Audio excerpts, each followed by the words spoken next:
Testing, testing. Audio, no audio. All right, 1 second.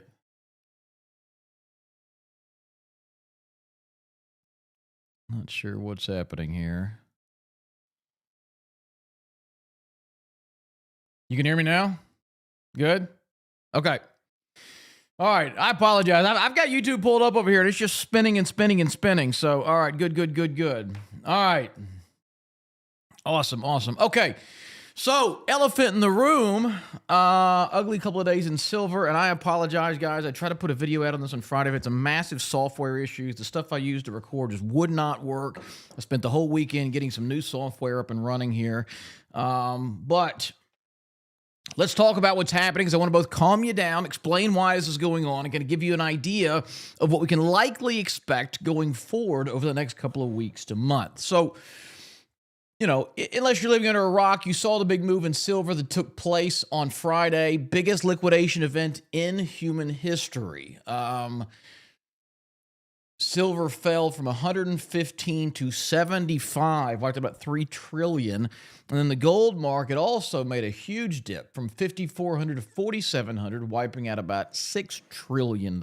So a lot of panic going on. Again, biggest liquidation event in history. Now, I want to first put things in perspective, okay? That massive, nasty, worst day in the history of the universe market took gold all the way back to the price where it hit 2 weeks ago. All right, so first of all, let's just step back. We haven't lost massive amounts of money. All the trillions that were lost Friday were built in the last 2 weeks. So all that happened was these metals went too far, too fast, and they've come back down to roughly where they should be. I mean, even the bottom of last night only took us back to January 5th pricing. And to give you one more final stat, with this crazy, massive sell-off, silver is still up on the month. So there's really no need to panic. Now, why did this happen? Well, what happened is, and this always happens on these parabolic moves, is people just get over-leveraged, right? And so let me just show you the contracts. And a lot of you may not be familiar with how the silver futures and the gold futures work. You know, when you're buying a $500 million silver position, right? These guys aren't buying the physical metal. They're not bringing a Mack truck up to the COMEX exchange and bringing the stuff and putting it in their garage. They're buying silver futures contracts. And all these contracts is a promise to deliver at a future date.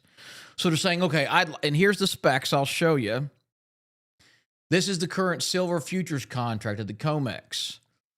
And so the way what futures were designed for, the reason they came about was for farmers, right? If you grow corn, for example, corn may go for, I'm just going to make numbers up, $1,000 a bushel at the high and $200 a bushel at the low across the year, okay? Well, you're kind of rolling the dice, hoping it's up high when it comes to harvest. If not, you've had a losing year. If it did, you had a banner year. So they said, all right, here's what we're going to let you guys do. You're going to set up this contract. You can pre-sell your stuff, right? So you can say, all right, I'm going to have 10,000 bushels of corn. It's going to come, I'm going to harvest it in August. It's January, prices are high. I'm going to go ahead and sell you that August delivery of corn. I promise to deliver you 1,000 bushels in July at this price. If the price goes higher, they've already locked in. If it goes low, they've locked in. And so silver, gold, crude oil, all the others work exactly the same way. It's future delivery. So the silver contract you can see here is 5,000 troy ounces. And you can buy a January, a February, a March, a July, a September, all these different contracts. But here's the important part. 5,000 ounces of silver at, Friday's price of around $100 an ounce is what? 500,000 ounces, $500,000 worth of silver, right?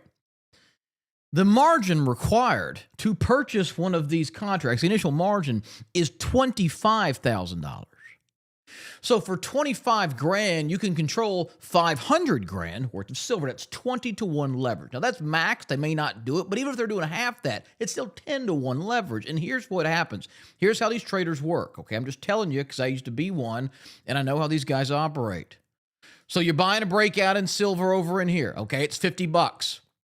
You buy One contract here, okay? And it costs you 25 grand to buy it. Now, it explodes and goes to 60,000. Okay, from 50 to 60, a 20% bump. But that's 5,000 ounces, $10 an ounce. So you just made 50,000. So that your 25 grand is now turned into 75 grand on a 10% move in silver. You following me? So what they do here is they'll add a contract. Now they've got two, and it goes from 60 to 75. Now, a $15 move on two contracts is 15 times 10,000, which is 150,000. So now your 75 grand has turned into 225 grand. Again, you started with 25. It's only gone from 50 to, it's up 50%, but you're up 800%. So then you're going to buy two more. It goes from 75 to 90. On that $15 move, again, you got four contracts. You have 20,000 ounces. 20,000 times 15 is what? 300,000. So now your position is up to 525,000. Are you seeing how this can get out of control? They buy two more. They now have six contracts. It goes from 90 to 110. That's a $20 move on 30,000 ounces. So that's, what? 600 grand? So now your position is up to $1.125 million. You started with 25 grand 2 months ago. You started with 25 grand in one contract. Now you add probably four more. So you got 1, 2, 3, 4, 5, 6. Now you got 10 contracts. Okay? You started with $25,000. You now control 50,000 ounces of silver. You have a huge position. You're up to $1.125 million. And so what happens is as soon as this silver shows a chink in the armor, as soon as it falls 10, 15%, 50,000 ounces is a $5 million gold position, okay? You started with 25 grand on December the 1st. So a 10% drop wipes out $500,000. 2 days ago, you had $1.125 million. You turned 25 grand into $1 million in 7 weeks, an historic bull run. Half of that gets liquidated in a day. What do? I got to get out. I'm not going to let it go all the way back down. I'm going to take my 500 grand. I was pressing. It's good enough. I'm going to take my 500,000. Everyone else does the same thing.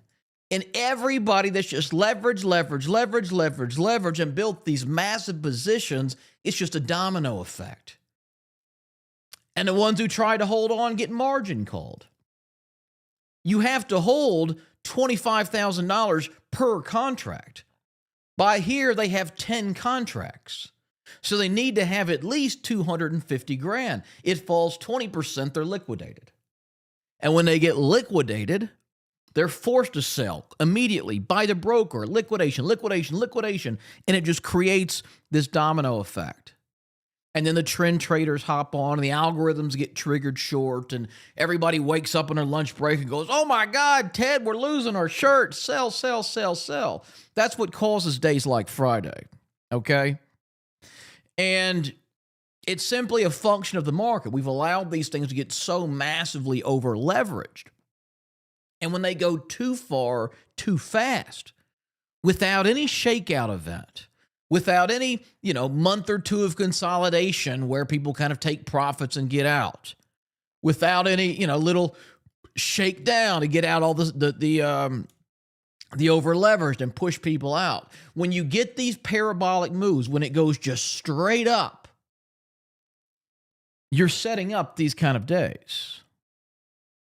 And so, again, it's not panic mode. It's not that the big run in silver is over. It's just this final move went too far too fast. This makes sense to everybody. And everybody loves to come in with the manipulation and all JP Morgan and their shorts. I mean, listen, you can believe the world's out to get you, or you can just trade the markets we're in. And the whole market's manipulated to me is just it's something, it's a defense mechanism, right? It's easier to say that than it is I messed up or I lost money. I mean, if they're manipulated in both ways. A global $5 trillion silver market should not double in 7 weeks. Like, if this is manipulation, so is the move from 50 to 120 in 7 weeks, right?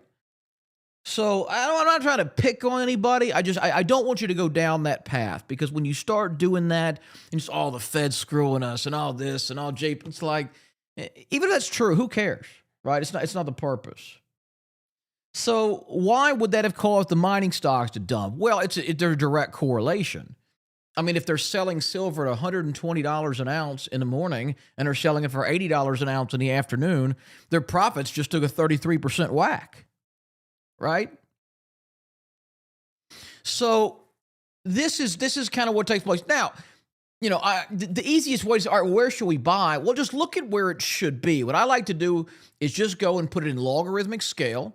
Okay, we'll take these moving averages off to make this simple. Put it in logarithmic scale. That way you see the even percentages. And go to where like the big move really started, right? Where this big breakout happened. Kind of the big move took place. And it's, gold's going to be easier to look at. We'll go back to silver. Whoops. Most of you know that have been following me. The breakout on gold started in March of 24. Right? So we had this big kind of 2 years shallowing consolidation, nice and tight, absolute textbook breakout right here. And at first it traded like it should. Goes from 2,000 to 2,400, consolidates, tightens up, breaks out again, shallows, consolidates. See why this is so necessary, these consolidations? It wipes out the people it bores them out, it shakes them out. You have to get the sellers out of the way, because people that buy at 2,800 and ride at 35 want to take profits. Same thing here and here and here. And then it just goes too far. And so if you kind of draw let's just use like a parallel channel here. From the initial breakout here, right? Just sort of draw. And again, you have to do this in logarithmic scale, or it's gonna skew it.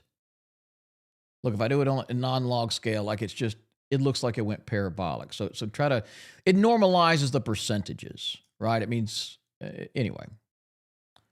So this is a little more in line, I think, with where the growth channel should be. Yeah? It gets a little high, it pulls back. It's a little low in the channel, it rises. But this is, for the most part, kind of the growth trend here. And so when you look at it this way, it's, hey, we got a little too hot. So we came right back down. Like it's not that big of a deal. I know it sucks because you see your account. Look, I mean, I saw my account drop $50,000 on Friday. It's not fun, but like I know when it makes a parabolic move, and you should know this now too, when it does this, it's not real. Like if you sold in here, good for freaking you. Like you did perfect. But I'm trying to build a multi-year metals position. I'm not trying to day or swing trade this thing. And so I know, like, oh, it's coming. You have to know it's coming. And it could set down here to 4,300-ish and still be fine.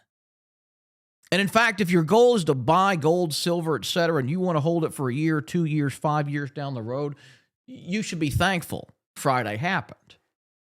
Because the higher it goes, the bigger the crash is going to be. It just went too far too fast. The best thing that could possibly happen to gold here would be for it to just kind of chill, relax, absorb, hang out in here for a couple of weeks, maybe a month, then resume the trend higher.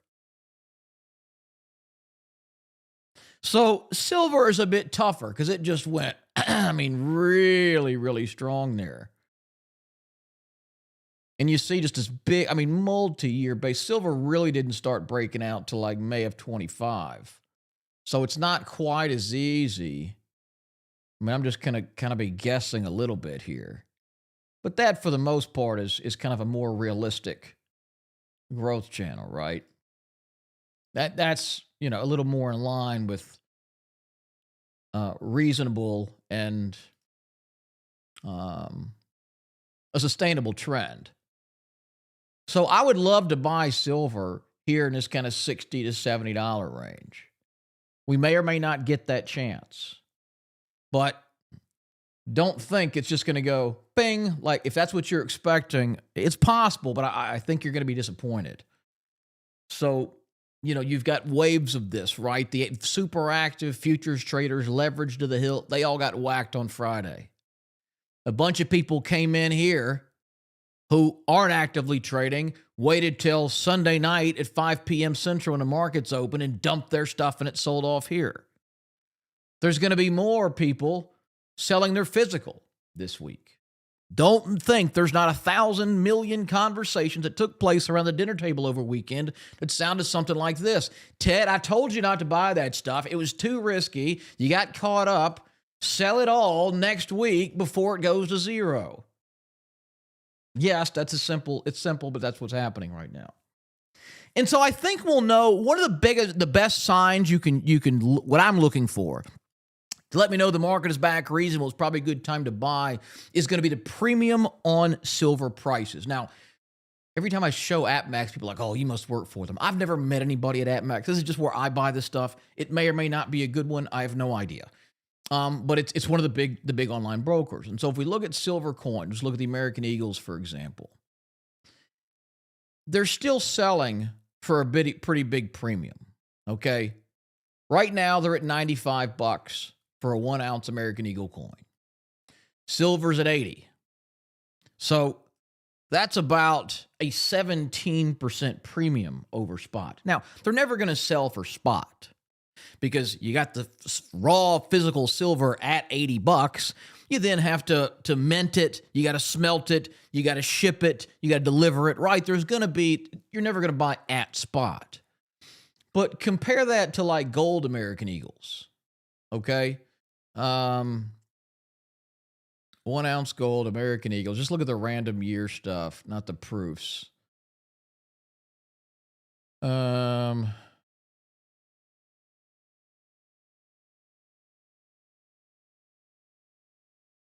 Here we go.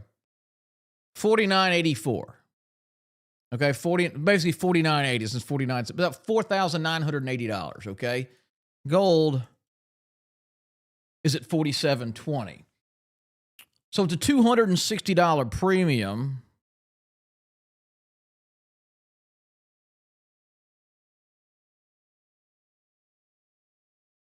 Which is about 5%. Now, that's still a little bit high. I like to see like 3%, maybe 4%. But you're going to pay some kind of premium for a U.S. minted coin, right? But 17%, it's just too high. Silver used to be sub 10%. So the reason that the premiums are so high is that there's just record demand. They're going to charge what they can. If they could charge 100% premium and suckers would pay it, they'd charge it.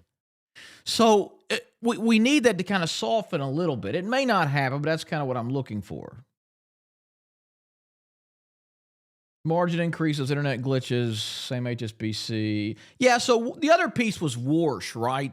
Trump appointed his new Federal Reserve chairman. Who is Warsh? What's his first name? Jim Warsh? No. Steve? No, what's his first name? What's Warsh's first name? It's like a simple name. It's like a James or what is it? Kevin Warsh. So the reason that it didn't, I don't think it was the reason for the gold sell-off, but it did add some fuel to the fire. Everyone thought, myself included, that Trump would pick the most dovish possible candidate he could. Now, dovish, if you're not, dovish means they tend to want to lower interest rates. Hawkish means they tend to want to raise interest rates. It's whether their priority is the economy or inflation. And Kevin Warsh is not the most dovish guy historically. And in fact, he's been very critical of the Federal Reserve's actions, both following the financial crisis and COVID, specifically their quantitative easing, where they bought billions and billions and billions of dollars worth of assets. Now, some of the people he's worked with, big multi-billion-dollar fund managers, come out and said he's not near as hawkish as people think. In fact, he's come around to Trump's way of thinking economically in a lot of ways. And most of the criticisms I've seen were more about how much the government was printing and buying crap up, trillions of dollars worth, than it was criticism of rate decisions. But nonetheless, part of the reason gold and silver are rallying is an assumption of lower and lower interest rates into inflation. Trump's been very clear he wants rates at 1%. And so when you cut interest rates in a big way, when inflation is already above average, inflation just goes higher. And the go-to inflationary assets are like gold and silver, like hard assets. And so that was a little bit of it may not be as big a rate cut as we're expecting. Maybe my premise on gold is a bit overreached, and so it just added fuel to the fire. But I don't think that was a big reason for it. Okay. Heard there are more contracts on silver than there's actually available silver to deliver. Oh, like 300 times more. And, this is again, it's not a new thing that there's more silver contracts and deliverable, right? Historically, most people buying gold and silver and copper and crude futures don't take delivery. If you buy a crude contract, you don't actually want the 10,000 barrels of crude. You don't actually want the 5,000 ounces of silver, the 25,000 pounds of copper. You're going to close that trade before delivery happens. But suddenly, for the first time in decades, a lot of people were actually taking delivery of that silver. It's 5,000 ounces. At $50 an ounce, that's $250,000. Lots of people say, I want $250,000 worth of silver. I would like the delivery. I'll be there with a van. Let me know when it comes. I'll pick it up. And so the physical silver they had in relation to the paper contracts, that ratio has gotten really wide, like 356 to 1. So for the first time, a lot of people are taking delivery, meaning they now have less physical. And at the same time, a bunch more people are buying futures contracts. And so that ratio, I mean, if 0.5% of people took the silver delivery, they wouldn't have it. They can't meet that. They don't have that much. So yes, there is some of that. But all that does is create artificial demand, right? The buying and selling we're seeing is representative of 300 times the amount of silver we're actually fighting over. So that's created demand in excess of what's really there. The demand for physical silver is nowhere near as high as the demand for silver paper contracts, and that's what can cause a lot of this. Druckenmiller, thank you. When Druckenmiller and Dalio like Warsh, he isn't for the little guy. Well, I hate to ruin it. Look, I don't want to spoil. Nobody at the Fed is for the little guy, okay? If you make sub $100,000 a year, if you have less than, $1 million in net worth, no one at the Fed is going to do anything that helps you. They're there to print money, set rates. None of that helps you. The only thing that helps you would be if they were banned from ever printing another dollar again and the free market suddenly set interest rates as it should be. That would help you. Anything they do is either going to help you short term and hurt you in the long term, or it's going to look like it's hurting you short term, and long term it may help. But they're not out for you, so don't even think that's going to be a possibility. Druckenmiller is one of the best value investors of all time. Dalio, one of the sharpest financial minds of all time. They like the guy. Again, I haven't dug too much into it. If we said SLV or COP, should we set stop losses on them as well? So I look, if I'm doing a breakout trade, a swing trade, I'm going to set a stop loss. These are one of the few things I've ever bought that I'm not concerned about stop losses. I'm trying to build. I'll take physical delivery. I'll take the copper. I'll take the silver. I'll take the gold. I have a lot of it. I say a lot of it, not compared to some people, but I've got a decent amount. Um, so, if I was doing, for example, a breakout trade here, just to catch a move over a couple of weeks or a couple of months, I'd buy there. My stop loss would be there. In this case, I would have been risking about 9%, and it had a beautiful move of about 38. I would have sold half to 2/3 in here. I would have sold some more probably on this run in here. And then once it broke out there, my stop would be here, and that would have tagged me out on the rest. It's a traditional swing trade. So you have to decide for yourself, are you trying to just make some money on a move over the next couple of weeks, or are you trying to buy long term? If you're trying to make a move on a couple of weeks, you want to break it out into new highs. If you're trying to build for the long term, you should be very happy it sold off on Friday, and you can now get it for a lower price. In fact, you'd probably love it to go to 30 if you're trying to build for the long term.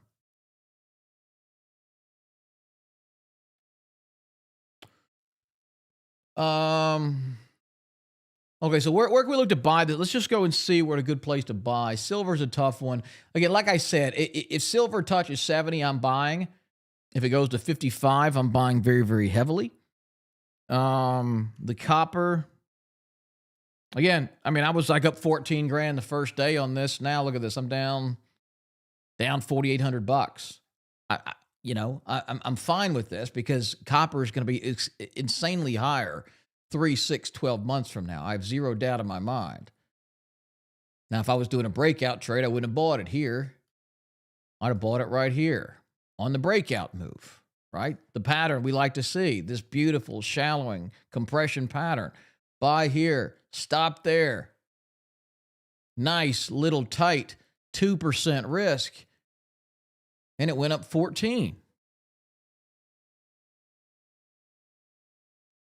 SLV versus PSLV. I think it's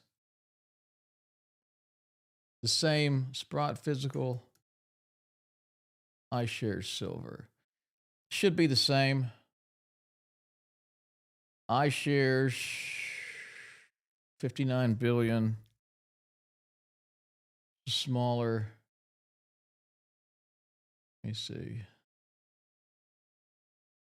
It's just different fund companies that do it, that set it up. For example, there's GLD, and then there's GLDM, which is the mini. Exact same thing. Both these are Spider does both these. GLD was designed for institutions. So the guys that are trying to get a $20 million position in gold, they want as few shares as possible, GLD. GLDM was designed for retail investors like you and I. It's a lower share price. They still have $33 billion under management. It's not a nickel and dime, Mickey Mouse operation. It's just this one was designed for you and me. You might be buying 10 or 100 or 500 shares. And GLD was designed for people who were buying tens of thousands of shares. Both of these hold physical gold. Both those hold physical silver. There's really no difference other than maybe a management fee difference of 0.1 versus 0.15%. The banks actually own the Federal Reserve, not the U.S. government. Oh, yeah. No. The Federal Reserve is about as federal as Federal Express. It's not a government entity. This thing was concocted 100 years ago by a senator, a couple of bankers, and they let the President of the United States appoint the chairman to kind of create that illusion as a federal agency, but it is in no way federal. The federal government has given a central bank the right to print its currency in exchange for being a backstop to the banking system. This means the banks will now buy metals, calls, and ride the price back up. Then they have no motivation to crash the price for a while. I mean, maybe. Again, I just don't think it's as elaborate as a lot of you guys think. And it's a lot easier. Look, I make YouTube content every day. I could get a lot more clicks if I said, silver market rigged, here's the proof, and put a thumbnail with JP Morgan on it. That would get me 100,000 clicks on that video. It's the same reason all the news stuff is this changes everything, and secret recording reveals Obama's real motivation. Like, because it's hyperbolic, it gets clicks. It doesn't mean it's real. Usually, the reality is not anywhere near the Tom Clancy novel that the X and the YouTube stories make it out to be. I just do not think this is massive manipulation. Maybe JP Morgan is still massively short. It would be the longest short silver position in history. I've been hearing they're short silver for 40 years now. So even if it's true, like, what's that going to help you? It's not. So, let's just figure out what's happening. We have an S&P near all-time highs. We have gold and silver that just got a big reset. But look at the gold. Okay, let's just look at gold. It was a very clean breakout over in here. It didn't quite get as high, but we had the big kind of this. I mean, this was the real breakout, I think. But still, big, large consolidation breakouts. This is sort of a retest of that area. I don't think it's a bad buy here.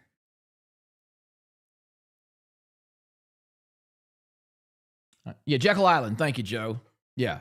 Total scum. I hate the Federal Reserve. I'd shut it down tomorrow if I was in charge. I'm not like shilling for these guys. I'm not on their team. I hate them all. Republicans, Democrats, they spend more than comes in. They're all self-serving. The Federal Reserve is a bunch of crooks. I don't like any of it. I'm not supporting these people. But I just don't think that attitude is going to help anybody. Stocks for long term. Should I buy in energy and metals areas? I mean, I've got...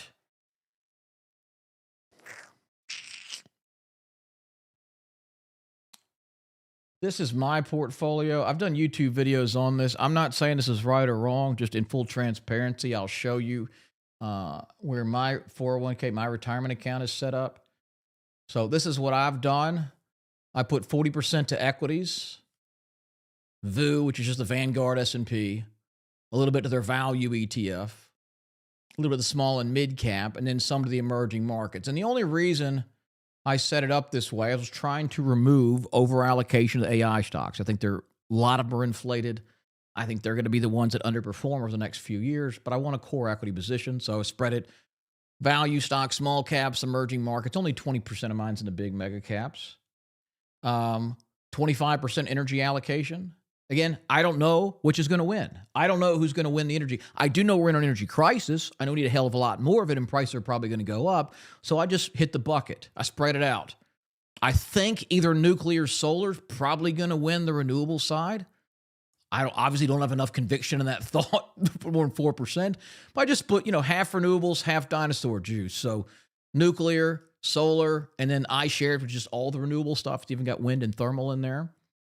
On the other side, nat gas, midstream, which is just all the guys that own the pipes that send it from where you drill it to where you refine it to where they bought, where they go out. So they're just the plumbing. They're the FedEx of oil. They make money every time it moves.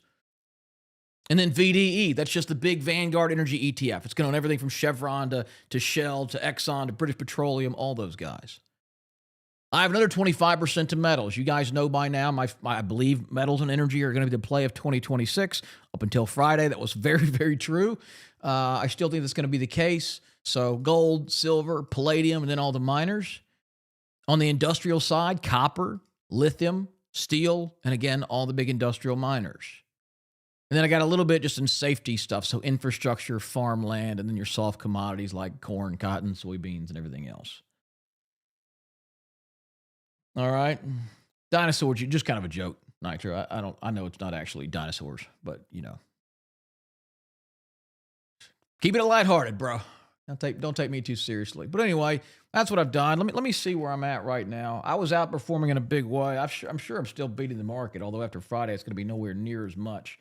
Let me see here, and I'll give you guys an update.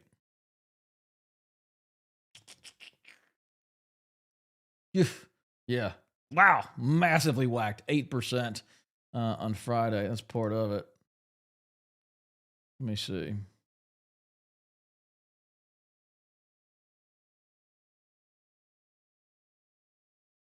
Oh, wait. Hold on.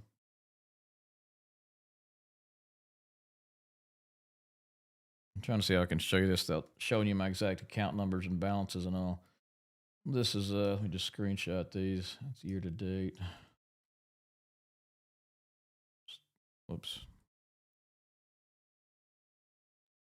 It's still outperforming. Let me see. It's, so this is mine over the last a year to date. So just January. Still up. And again, I got whacked 8% Friday, which is, you know, the largest liquidation event in history. My account happens to be 25% metals. Yeah, you're going to get whacked. But after that, still up 7% versus 1.25 for the S&P, 1.5 for the Dow. If you look over the last 3 months, pretty steady. Still up 10.9% versus 1.7. The only thing close is the international index, and nobody's going to be 100% long international stocks unless they're crazy. So if you follow my allocation, you know, when I put it out a couple of months ago, you're still outperforming pretty well. I haven't changed any of those holdings. I have the same conviction in those I had a week ago. All right, let me look at some other questions here, and we'll see what we can find.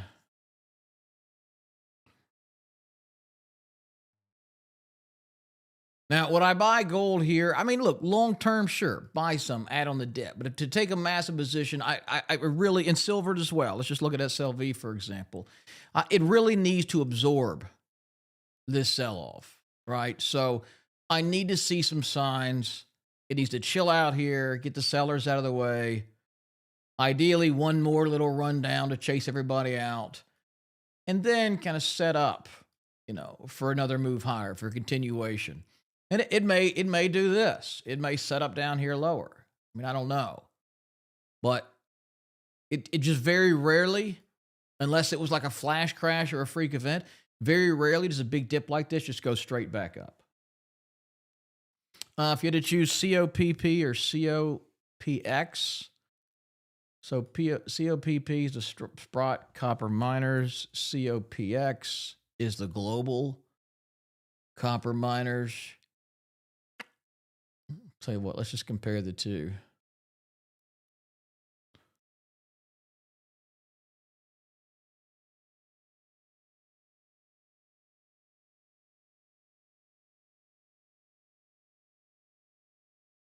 So, you know, based on that, I'd take COPX. Now, if you started here, it's going to be pretty much exactly the same. But it does seem to be performing over the long term just a little bit better. So I would take COPX. And yes, that is as far as my analysis needs to go. I know they're both owning a bunch of copper miners. I know if one does well, the other's going to do well. Unless one of them had like a 2% management charge and the other was a 0.25%. Timing this. So yes, look, thank you for bringing that up, Jeff. Yeah, so look, almost everything we bought last week got tagged. I got stopped out of everything. It happens. The only one I'm still in here is Viasat. And that thing has come all the way back down to my entry point. So when you get, this is why we use stop loss. This is why I like them very, very tight and as thin as possible. Because it just barely hit a breakout point. My stop loss was here and it hit it. And this is just part of the game. Like a lot of you go, man, Ross, your track record's great. I'm like, we're going to be wrong sometimes, you know, and that's part of it. That's why I just don't risk a lot of money. Days like Friday, where every gold mine, every copper mine, every silver miner, every stock with exposure to physical assets like steel, all of them got whacked. It was the largest dollar term liquidation event in the history of mankind. You're going to take some 8 and 9% losses in a day like that. That's why we have stops. Is that going to happen again tomorrow? No. But these things happen. We have to be okay with them. It's why I'm so big. Like when things are good, make as much money as you can because they will turn. KGC, did it move up this morning? I mean, Kinross been long for a while. I know that I'd call it a move up this morning. It's still sitting right there where it closed on Friday. But again, I mean, we've just gone back to the January 9th price. All we've done is erase the last 3 weeks of gains. So if you bought up here, yeah, I mean, that's unfortunate. You're feeling it. But like if you're following what we typically do, following these clean breakout patterns for entry and add-on places, you know, you should have been buying right in here. And if you got up, what, 30% and didn't sell some, that's unfortunate. But like worst case, you should be back around where you got in. That's why we have these edge and these breakouts. Because if you're disciplined about it, and it's going to be hard, you have to really resist some FOMO. But if you follow these and buy from these clean breakout areas, kind of like this one wasn't super clean. We did the shock move and then tightened up. But if you buy in here, very rarely, unless you just happen to be at the top, is it going to go way against you. If you've got a good trend, like this comes up, comes back to where you bought in, but then eventually ran. This just immediately ran. This one has ran up, come all the way back, but that's okay. Like, if you've been following this, you're long from $10, you added at 17, you added at 30, you're doing fine, right? So just try to keep things in perspective. Same for miners, absolutely. GDX versus gold. GDX is the gold miners. So mining stocks typically are going to move in a more extreme manner than gold. Than the underlying metal, only because they're sort of a leveraged instrument of that. So notice how, well, let's just put them both in line charts. We'll see.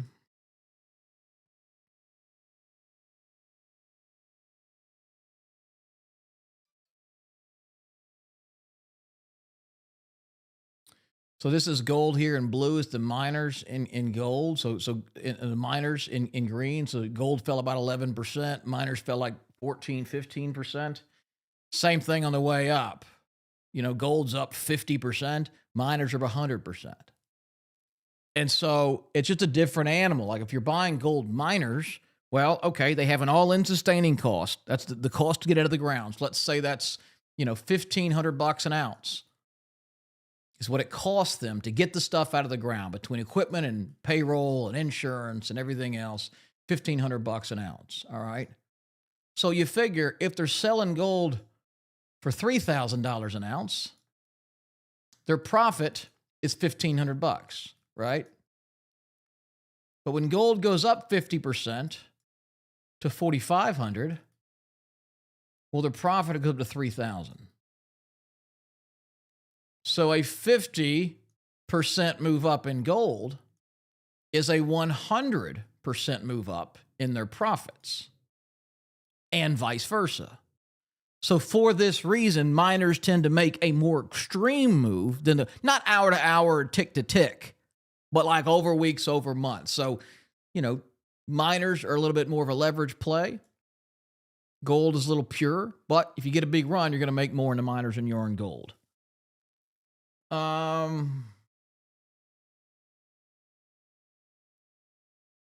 Rocket Lab, yeah. I mean, look, everything got whacked. When the market goes, and it's funny because you look at like what was it? Was it Microsoft? What day was Microsoft's whack? So Thursday, yeah, and that just really added to everything. Thursday, this is to be honest, this is what triggered the sell-off in silver. If you can believe it, was Microsoft stock. So everything is connected way, way too much, if you ask me. But this is Microsoft stock. They reported earnings. Now, here's the funny thing. The earnings weren't even bad. Earnings were higher than expected. Revenue was higher than expected. Why in Sam held this thing fall 20% if that's the case? Well, it all came down to they're spending more than people expected on these AI data centers. And some of the verbiage they used implied that these earnings, the growth is not coming as fast as they expect. And so with the AI stocks, the market is essentially priced in perfection. They've priced in whatever the numbers are, 50, 80, 100% quarterly sales growth. They're going to reach profitability here. AI is going to change the whole freaking world in 36 months. They've priced in perfections. And so as soon as they show it's not growing as fast as we thought, the profits aren't coming around, maybe this Sam Altman guy is a scumbag, it puts a big doubt in the market. So Microsoft sold off big. Now, what the heck does Microsoft have to do with the gold market? Well, again, they're all related. The NASDAQ index represents 100 stocks. 7 of them make up 100% of it. Look at Microsoft. 11.79% of the NASDAQ index is one company. That's Microsoft. So Microsoft falls 15%. The entire NASDAQ index is down 1.5%. And that's if nobody else moved. Same thing with the S&P 500. 500 stocks is supposed to represent, yet Microsoft is 6.7% of it. So again, S&P's down 1% of the move. That's a big dip. Everything's kind of related. If Microsoft's not doing very good, well, maybe that means Google's not either. If Google's not doing very good, what does that mean for Apple and Amazon and the others? So they all kind of sell off on this fact because everything's correlated. And so the index are down 1.5%, 2.5%. Well, guess what? There's guys massively leveraged in index futures just the same. They've got to sell some of those. They have to rebalance. It goes risk off. I can't afford to take this much risk. Let me trim my silver position and my gold position and my copper and all this leverage stuff. So because it's such a big piece of the pie, because so many trillions of dollars are passively managed in index funds at BlackRock or ETFs that are holding this stuff, Vanguard funds, etc., it all comes down. And then you add on to that, you have this massively over-leveraged parabolic move in silver. Then you got a Fed chairman that may not be quite as dovish as we hoped. And then, oh no, I'm getting close to my mark. And it all snowballs. And so this caused the first flash here in silver and gold on Thursday. And if we go to like a 5-minute chart, this is Friday. Where's Thursday's action? Here we go. Now, it doesn't look like much compared to Friday, but this was huge, folks. Silver fell from right here at the 8:30 open from 121 to 106 in 60 minutes. Now, this one came back. There was still enough money on the sidelines, and they all said, and I took advantage. You go, buy, and it came right back. Okay? So then, come Friday morning, all these guys already had massive silver positions, now added to them. Now they're even bigger. So when it came down the next time, and it starts rolling overnight, okay, and we're defending our area, and then it breaks through here around 1 a.m., the liquidations just started, and they didn't stop. And it just sold off, all the way into Friday afternoon. So all this stuff gets connected. It's all kind of interlaced. And unfortunately, when it rains in Chicago, they feel it in New York.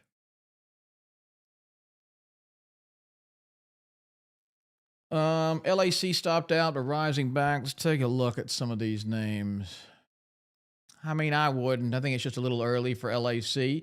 All these looked really good. We were riding the momentum.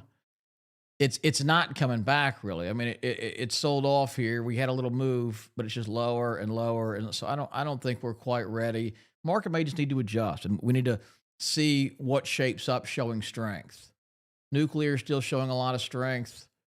Rare earths still look pretty good here. Shipping, mining, and metals, believe it or not, still performing on the 1 month.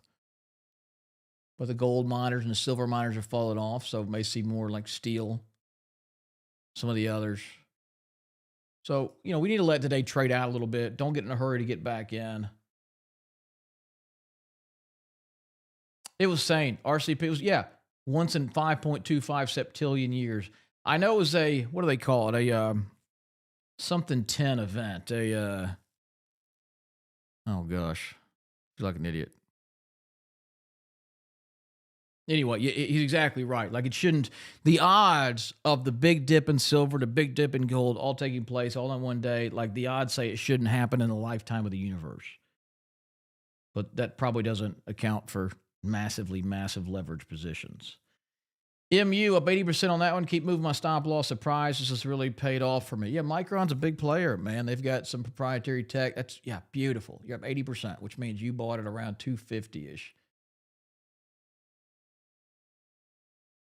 Did you buy here on a breakout on December 19th? Tell me you did. Johnny, where you long from? I hope you bought in here. This is just a huge, huge mover. You just kind of shallowing action. Little shakeout move. It comes right back. Really, really nice. City's up 80%. Let me see. No, it's only 50. You got even lower than that. Either way, yeah, Micron's beautiful. You know? Comes down 4% yesterday, coming right back. Or on Friday, excuse me.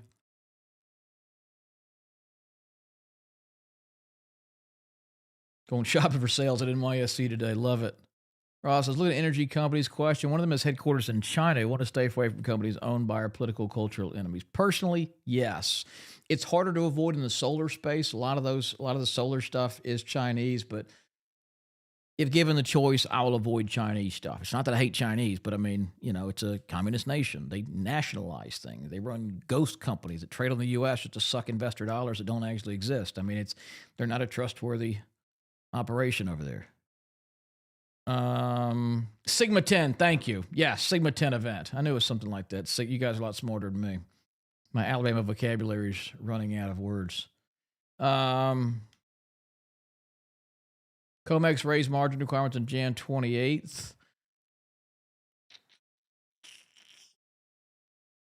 That would have been 2 days prior, though. Would have been Wednesday.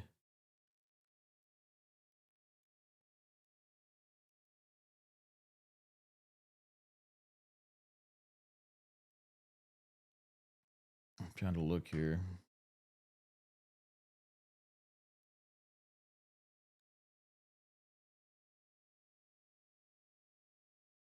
Oh, effective after the close, January 30th. Height margins increased from 11% to 15%. Yeah, I could be part of it too. I didn't even know that.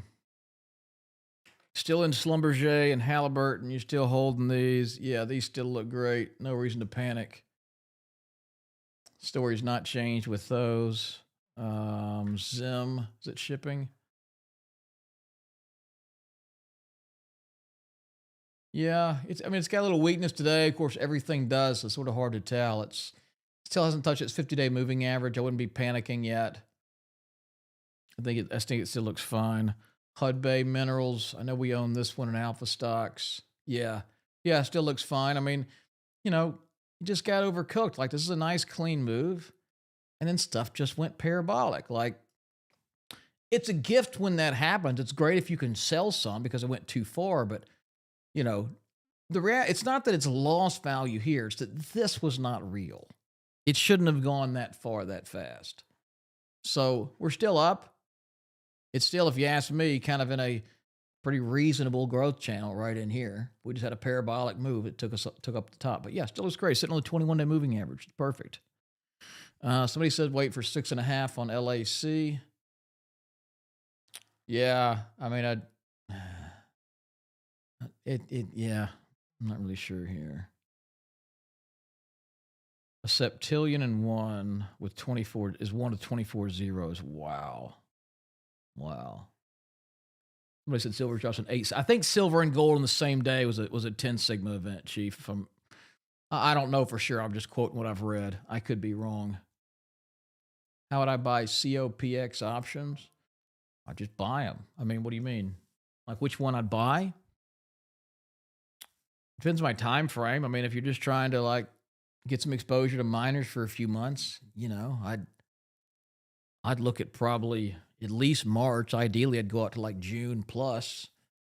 I like to buy them a little bit out of the money, so go to like a $85 or $90 call.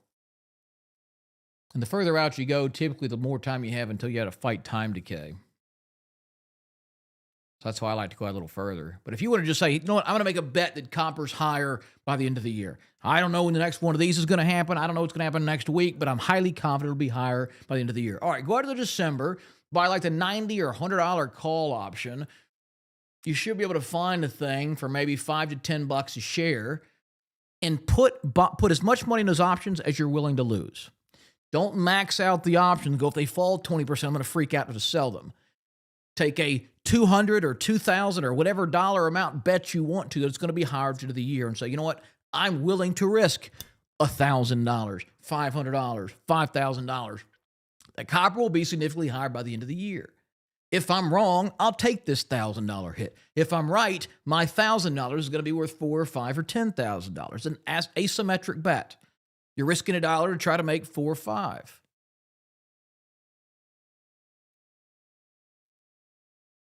TMC is the Metals Corp.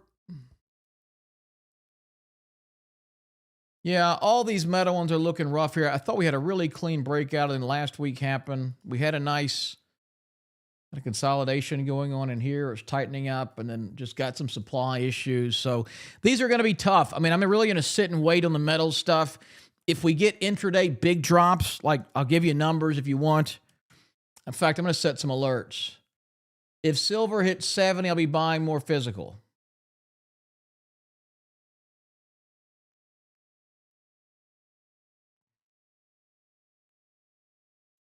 Buy more silver bars. Okay. For gold. Man, it hit it this morning. I should have I wish I'd have been awake when that happened. 4,400. I mean, the big breakout took place at about 4,300. So if I get, let's call it 4,350, I'm going to add alert here. I'm going to buy more gold eagles. Okay. Now, copper, I can't do such an alert because I'm not buying physical copper. I don't know how to store the stuff. It's $6 a pound. I'd fill my whole garage up, and then how the hell do I sell this stuff? So I am buying futures there, which means I'm leveraged. It's a paper contract, so I don't want to just keep adding and adding and adding here. I'm trying to, I went in with about 2.5 to 1 leverage on this. I may delever it. I want to add more, but I need to either add more dollars to my account or see this thing begin to rise. That happens. All my cashed out stops. Any suggestion? I mean, I know you're not going to like to hear this, but what I'm doing, I'm taking the hit and waiting for new setups. We've had a ton of big wins the last 2, 3, 4, 5 months. I sold a lot of stocks. They went up 20, 30% in a few weeks. I took 3 hits that were each 7 to 10% last week. I didn't like it, but it's part of the game. If you lose 10% 3 times, that 130% winner offsets all of that. So it's just part of it. Unfortunately, our account can't just go straight up. Rocket Lab came crashing down. What's up with it? I mean, it's not any worse than any of the others.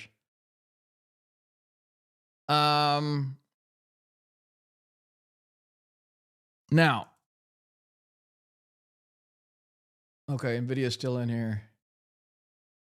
Interesting developments at OpenAI. Rumor on the street is NVIDIA has canceled or put on permanent hold their $100 billion investment in OpenAI because the business model's not moved aggressively enough. It sounds like they don't trust Sam Altman, who in my opinion is the grifter of all grifters, the biggest con artist to ever touch Wall Street. And I think that stock's going to lead to hundreds of billions of dollars of losses in names across the board. I just don't buy it. The numbers don't add up. I don't see it. Will AI change the world? Absolutely. Is Sam Altman going to be the one that does it? No way in hell. He's just... I can't put it into words. I don't trust anything that comes out of his mouth, and I don't think they're going to be the winner. And I think they will be. I think they'll IPO this year and then go bankrupt. Is what I think, honestly. What's the difference between buy the paper commodities and paper commodities? Do you mind rephrasing that, Ben? I'm not sure what you're asking. SLV's down $3 in the last 30 minutes. Let's see.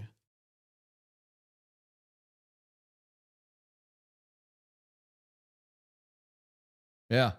I told y'all we're going to see a dump at the open.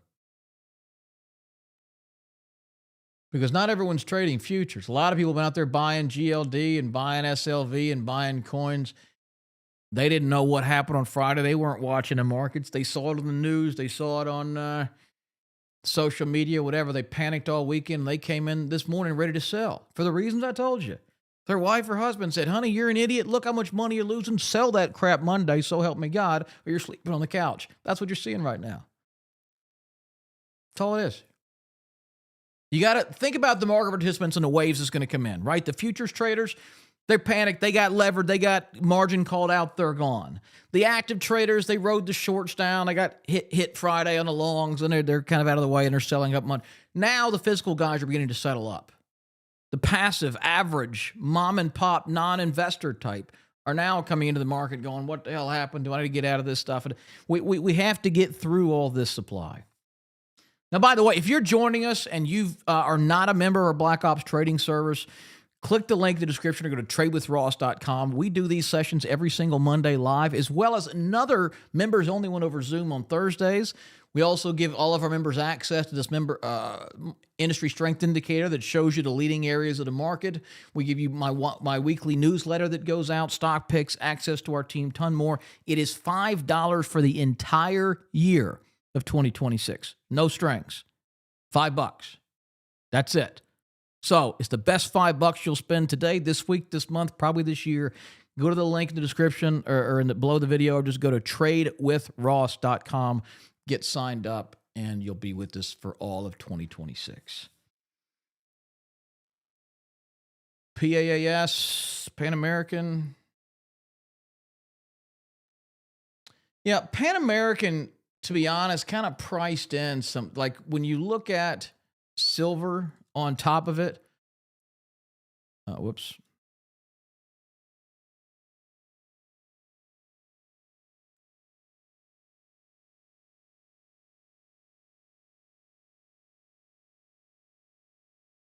Do you see how, for the most part, like they were riding together and then silver just soared here when it went from, was it 80 to 120? Pan American silver didn't go as high because I think rational investors know that it's not going to stay that elevated forever. And so it didn't go up as much, didn't come down as much. It's more in line today with where its relationship to silver. So I think Pan American silver looks good in here. I'd absolutely buy. I mean, the first touch of the 50s is always a great place to buy after a breakout. So you had a breakout over in here at 42. It ran to 70.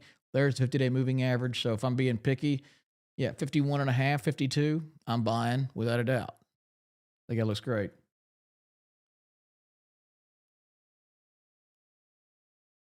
But a lot of the big gold and silver miners starting back up after a 20% dump. Discount buyers are active. 100% true.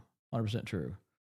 Thoughts on Palantir earnings after the close? I don't guess on earnings. I don't even understand Palantir's business, I'm being honest with you. That's why I only trade these on momentum. I can tell you this, the market doesn't think it's going to go very well. This stock is losing luster. You see how it's coming in, new high, gave it up, couldn't rerun. New low, bounced, lower high, and then lower low, lower high, lower low, lower high. First break of the 200-day moving average since 2023. Broke all levels of support over the last 6 months. This is look out below, folks. Palantir is probably done. Not forever. But unless they come out with some crazy earnings report that saves them, the market is dumping this stock, and that move is over. So I'd look for Palantir to fall from 150 down to about 80 to 100. Ross, you've proven the case for the cup and handle. I have staked a lot of this thing, haven't we? Is there software that scans for this pattern? Man, not that I know of. There might be something out there.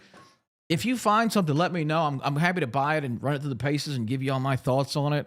You know, that's why we found an easier way to do it instead of looking for all these patterns is just find the leading groups. You know, stick to energy, space, metals, mining, shipping, as somebody mentioned, is starting to come up the ranks. These are the strongest areas. This is where the money's flowing.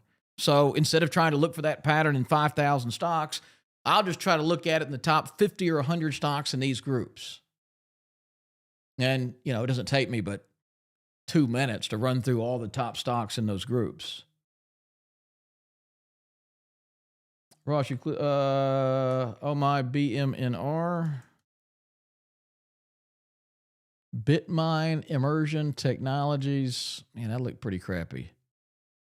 Now, This should have been a known short. Look what happens when we flip this chart upside down. That's about as pretty of a breakout as I've ever seen.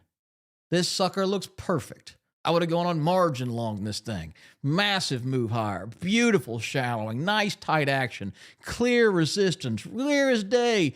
Boom, there's the breakout. The problem is that this chart is upside down.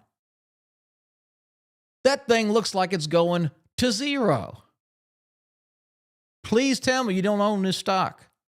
You're going to break my heart. We go over this every week. Y'all are killing me. I'm kidding, but hopefully you don't own this thing. What Delta? Annika, if you're looking at, if you're talking about that one I looked at 3, 6, 12 months down the road, I try to find like that kind of 20 to 35 Delta. SNDK as well stopped out, running back up. What is? Figured if anybody would know about pattern tracking software. I'm not the biggest tech guy, Jack. I don't know as much on software as a lot of people do. There's some pretty high stuff out there. Honestly, Tyler in here would know better than me. He's got an actual coding background. RBC says Palantir could drop 70%. I agree 100% with RBC. Palantir, what about a put? Oh, that's what y'all are talking about. Yeah, you could do a put on Palantir. This would be the time to do it too. Either in here or if you get a rise up, kind of this level, I would probably buy a put here. If it pushes up to 160, I'd buy 5 more. And then my stop would be like, 165, 170. But don't, buy them in a again, I guess I'm just weird with options, but I buy the dollar amount in options I'm willing to risk. If I was going to take a $10,000 short in the stock in Palantir, I would not buy $10,000 worth of Palantir put options. I'd buy $1,000 worth of them. Because that's what I'm willing to risk. Maybe $2,000 if I'm feeling frisky, but not the full stock position. Should I hold GLD and SLV? Yes. Yes. Do not hold. Listen, the case has not changed. The reason these metals are surging, central banks are buying record. There's record demand, huge growth from central banks. The whole world's getting off the U.S. dollar, okay? And they're seeing what I see. We will never stop spending. We will never live within our means. The fact that the U.S. government has a AA or AAA credit rating is asinine. If you put those numbers of the U.S. government into a person, it would look like this. Okay, you make $50,000 a year. You spend $70,000 a year. Meanwhile, you have an Amex bill that has $380,000 in debt on it. And every single year, you fuss and whine and cry until they raise your debt limit some more because you need to spend more than you bring in. That's the U.S. government, okay? He is a child. He gets $5 trillion of your and my money every year, and they can't make the budget work with that. It is the most inefficient piece of crap in the history of finance. And so the only chance, and I don't care if you hate Trump, I don't care how you feel about politics, we can all agree the best chance the United States government had to finally cut the BS, stop throwing money away and giving people that are dead their Medicaid and their Social Security. The best case we had was Elon Musk and the Doge team to clean this up. We all know he's a smart guy. He's very good at business. He knows salt. That was our best case. After 3 months of the world's richest and smartest man in the White House working around the clock on this stuff, he left. And a week later, they raised the debt ceiling by $5 trillion. The budget this year, they're spending $2.5 trillion more than they brought in. That deficit, they all brag, I shrank the deficit. Congratulations. You only overspent by $2 trillion instead of $2.5. That's not a brag, okay? So everyone's woken up to this. We're never going to stop. That debt, we're always going to spend more than we bring in, which means our debt's going to go from 38 to 40 to 45 to 50 to 60 trillion dollars and up and up and up. And as that happens, the interest we pay on that debt will continue to rise. We pay $1 trillion a year in interest, and that's with low rates. $1 trillion. And every year as we borrow more and more, that number is going to go up and up and up. Right now, 20% of the taxes you and I pay and every corporation pays go to interest on money these scumbags spent 10, 20 years ago. It's never going to fix. And the problem is when the debt gets that big and you keep borrowing more, it just spirals. It goes parabolic. The debt, the interest payments do exactly what SLV does, which is do this. And so the writing is on the wall. No one wants dollars anymore. No one wants U.S. bonds. These central banks and foreign governments are getting out of the dollar. They're selling U.S. bonds. They don't trust it. I wouldn't either. Because when you're printing and printing and printing and printing, what that does is cause inflation to go up and up and up. And if you're buying a government bond, you're buying a treasury, 10-year, that pays 3%. And inflation gets up to 3, let's say it goes to 4%. Well, you're losing 1% on that bond. So no one wants them. They're getting out of the dollar. Fiat currencies are collapsing across the globe. Inflation's going to get worse, et cetera, et cetera, et cetera, et cetera, et cetera. That's the case for gold and silver. That didn't change on Friday, okay? If in a single day an order was passed by the federal government that said never again was the U.S. government allowed to spend more money than they bring in, ever, period, hard stop, and this can never be decodified. If that happened, sure, this would happen in gold for good reason. But that didn't happen. It's not going to happen. It never will happen. So absolutely buy, continue to buy, keep holding. Silver. 79. If it hits 70, I'm going to load up.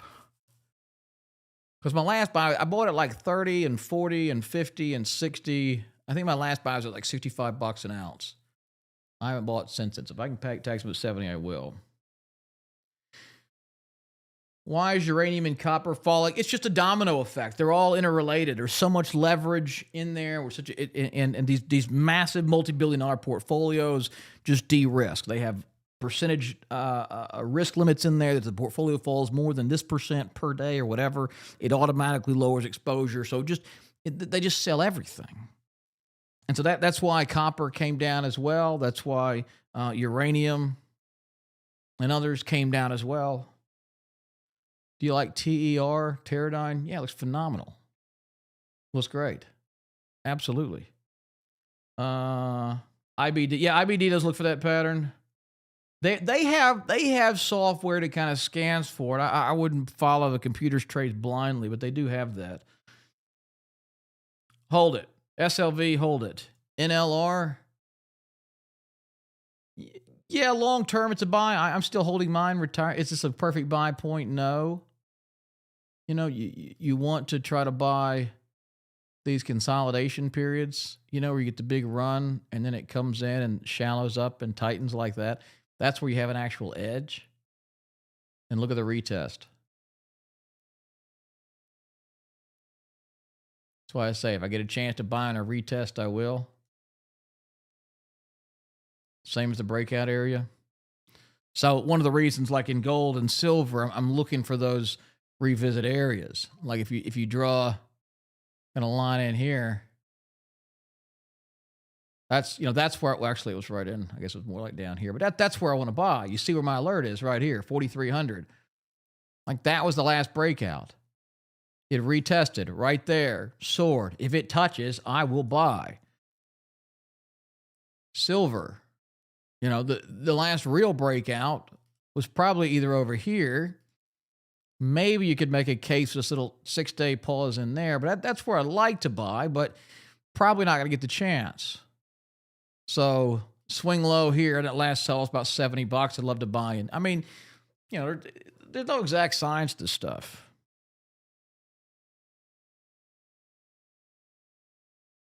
Thoughts on MicroStrategy? It's an absolute dog. I would not buy this with my enemy's money. Michael Saylor has leveraged his future, his employees' future, his investors' future on a guarantee of Bitcoin going higher. And it's obviously not happening. This guy's levered to the hilt. He's made up his own fancy terms for Bitcoin yield, and we're making money on the debt, and it's nonsense.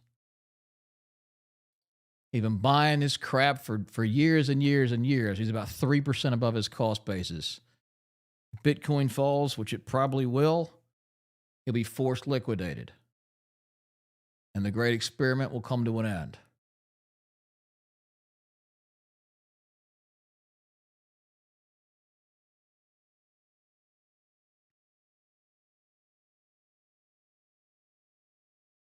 For those that didn't have a clue what to do, I thought perhaps it would be back Monday, so I sold half and bought as much of your retirement chart as I could. What do I do now? And if you're holding long term, I think that's good. You know, that's my plan. I'm not trading the wiggles in here. I mean, for my long term dollars, they're in that for the year, and I'm holding it. GILD up 200%. Should I consider taking profits? Gilead? Yes. That's a parabolic move. At the very least, put a stop loss right here beneath the pause low at 138. That only risks 4% of where you're at right now. See if it rides. But this is generally, when I get a big breakout move like this, I wait for the natural reaction and put a stop at a swing low. What's the natural reaction? Boom, move up. Eventually, you get a little natural reaction reversal and then back up. So when it takes out this high, right, you get the natural reaction, little pause, dip, takes out the high. As soon as it does this, takes out the high, my stop loss at the swing low of that action. So I would put that at 138 if it were me. Because you're up 200%. You've done very well. You don't want to give that up. You got a parabolic move. It's rising on big volume. You're coming into earnings in about a week. Just ride her till she bucks you. Great job, though. Is it time to get out of NVIDIA? It's already past time. I think it's past time to get out of NVIDIA, but what do they say? I don't know, though. It started to try to consolidate, actually. It failed this last one. I mean, I think the big opportunity zone has long been over. But it doesn't look like it wants to crash. I mean, it is trying to kind of come in here and tighten up and shallow. So could have a little more gas left in the tank. Well, it's at 4.6 trillion, so you're not going to get an 80% move out of this bad boy unless it turns out they also figured out how to cure cancer, baldness, and every other disease. Daniel, I agree. Altman and Saylor can just keep their paws off any of my money. Thoughts on PFE? We got to run here in just a second. Yeah, I think it looks good. Pfizer. Speaking of evil. Nah, but it's come pretty good. I mean, it's doing what it needs to do off the low, right? The big rounded bottom. So it's taken a while, but it's come in. It's kind of shallowing up. It's tightening and compressing. So yeah, this is what it looks like when it should form a low. So you back out of this thing. Okay, long term, probably a good time to buy Pfizer on a break here above 27, $28. Could easily rally back up into here for the next couple of years. So yeah, I still think it looks good. All right. HYMC, what do you think? Too far, too fast. Highcroft Mining, good night. From 10 to 60. Wow. Precious Metals Miner. I don't know what they did, but this is meme stock mode here. Just absolutely parabolic. I wouldn't touch it. I mean, I don't, I don't buy parabolic stuff like this. It's just, you might say, oh, the pullbacks happen. Cool. Time to buy. Maybe. I don't know. I know it was $10 last month. So, just wild. What happens if we get a government shutdown? Nothing. Nothing's going to change. We're all used to this stuff. We had the longest government shutdown in U.S. history. What, a month ago, 2 months ago? What happened? Nothing. Everybody got back pay and it started back up. Nothing's going to happen. It's fine. The government needs to shut down. We should shut down for about a year. Watch us thrive. All right, guys, we're going to go ahead and end the session here. Now, if you haven't already, please go to tradewithross.com. Click the link below to get signed up for a year at Black Ops Trading Service. It's just $5. And if I could ask you all one tiny little favor, if you would, could you do me one thing? Just go to Google and type in our company name, Traders Agency, okay? And notice here we have Google reviews. If you would leave a Google review, just share your experience, good, bad, indifferent, be completely straightforward. That would mean a great deal to me. We have members every day hearing something about us, wondering if we have any idea what we're doing or we know what we're doing. See, this guy hates us. Spammy newsletters. I don't like them. If that's been your experience, rate us 1 star. But I'd love to hear your feedback. These pop up on the company Slack channel, so all of our employees will see it. But I love for new people to have a chance to hear from someone who's experienced our sessions, whether they got value out of it or not. So I'd love if you could do that. It'd mean a lot. Mention me in there and share what your experience has been. And guys, we'll see you all same time next Monday. All right?